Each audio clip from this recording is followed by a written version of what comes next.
अस्सलामुअलैकुम, कैसे हैं आप सब। उम्मीद करती हूँ कि आप सब खैरियत से होंगे। तो आज मैं आप लोगों के लिए बहुत ही ज़्यादा यूज़फुल रेसिपी लेकर आई हूँ, बहुत ही ज़्यादा ऑथेंटिक रेसिपी लेकर आई हूँ कि हम किस तरीके से समोसा पट्टी और रोल पट्टी को बिल्कुल परफेक्ट तरीके से बना सकते हैं। यानी कि हम किस तरीके से, कौन सी ऐसी टिप्स एंड ट्रिक्स हैं जिससे हमारी समोसा पट्टी और रोल पट्टी बहुत ही ज़्यादा अच्छी बनेगी। अगर आपने आज से पहले कभी समोसा पट्टी और रोल पट्टी नहीं बनाई, यानी कि समोसा शीट्स और रोल शीट्स नहीं बनाई, तो आज मेरी वीडियो देखने के बाद आप समोसा पट्टी और रोल पट्टी के एक्सपर्ट शेफ़ बन जाएंगे। तो आपको मैं इस रेसिपी में बताऊंगी कि हम किस तरीके से समोसा पट्टी और रोल पट्टी को बिल्कुल परफेक्ट तरीके से बनाएंगे। जब हम इन्हें बनाते हैं तो हम कौन सी ऐसी गलतियां करते हैं जिसकी वजह से हमारी पूरी मेहनत ख़राब हो जाती है, यानी कि हमारी सारी समोसा पट्टी और रोल पट्टी बिल्कुल।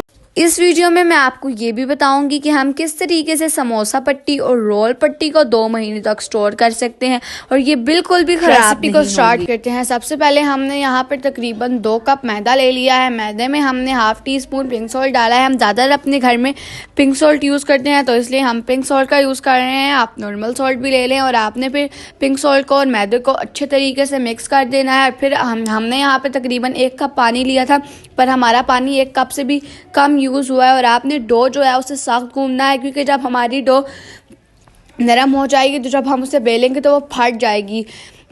तो यहाँ पे हमने आटे को गूंद लिया है। आपने गूंदने के बाद इसे लगातार तकरीबन 5 से 5 मिनट तक गूंदना है, फिर ये इस तरह हो जाएगी। अब हम इसे रेस्ट देंगे।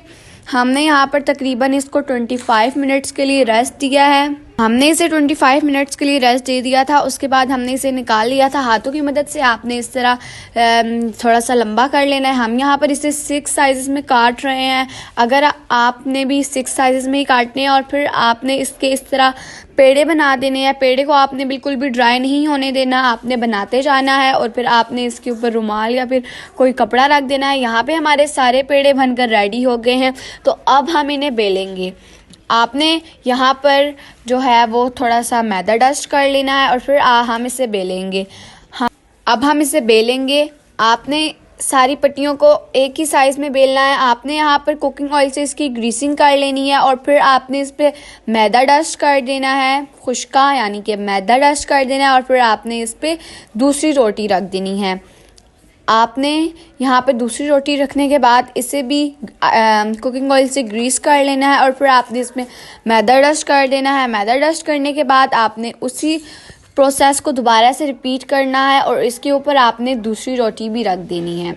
फिर आपने इसकी ऑयल से ग्रीसिंग कर लेनी है और फिर दूसरी तरफ आपने मैदा डस्ट कर देना है, यानी कि खुश्का, और फिर आपने इसको इसके ऊपर डाल देना है। हम आपको दूसरी बार इसलिए दिखा रहे हैं ताकि आप बिल्कुल परफेक्ट तरीके से बना सकें। यहाँ पे आपने ऑयल ग्रीसिंग कर लेनी है, दूसरी तरफ आपने यहाँ पे मैदा डाल देना है, मैदा डस्ट कर देना है और फिर आपने इसे इसके ऊपर रख देना है। ऊपर रखने के बाद हम यहाँ पर इसे बेलेंगे। आपने जो है इसे बिल्कुल ज़्यादा दुबा के नहीं बेलना, क्योंकि फिर ये खुलने में थोड़ी सी प्रॉब्लम करेगी। तो यहाँ पे हमने इसे बेल लिया है। आपने इतनी ही साइज़ में बेलनी है इसे जितना आपका तवा है, यानी कि जिस तवे पे आपने इसे बनाना है उसी के साइज़ की आपने इसे बेलनी है। और हमने यहाँ पर इसे डाल दिया है। आपने ज़्यादा हाई फ्लेम पर इसे नहीं बनाना, लो फ्लेम पर हम इसे बनाएंगे, यानी कि आपकी फ्लेम जो है वो नॉर्मल होनी चाहिए। तो आपने इसकी बिल्कुल भी रोटी नहीं बनानी है, यहाँ इस तरह होनी चाहिए ये, या ज़्यादा आपने इसकी रोटी नहीं बनानी। तो यहाँ पर हमारी जो तय है वो बनकर रेडी हो गई है। तो आपने इसकी तय उतार लेनी है। जिस तरह के मैंने आपको बताया था कि हमारी तय उतरने में बिल्कुल भी प्रॉब्लम नहीं करेगी।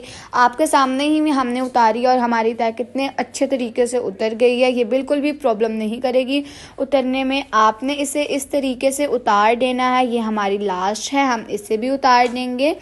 आपकी ये पट्टियाँ तभी अच्छी बनेंगी जब इस पट्टियों में आपके हाथ नज़र आए। जिस तरह के यहाँ पर हमारी पट्टियों में हमारे बिल्कुल ब्लैंक हाथ नज़र आ रहे हैं, ये हमारी पट्टियाँ बहुत ही ज़्यादा अच्छी बनी हैं। अगर आप हमारी वीडियो को बिल्कुल परफेक्ट तरीके से देखेंगे तो इंशाल्लाह आपकी पट्टियाँ भी बहुत ज़्यादा अच्छी बनेंगी। यहाँ पर समोसा रोल की जो समोसा पट्टियों की जो लंबाई होनी चाहिए वो होनी चाहिए 9 इंच, जो इसकी चौड़ाई होनी चाहिए वो होनी चाहिए 3 इंच।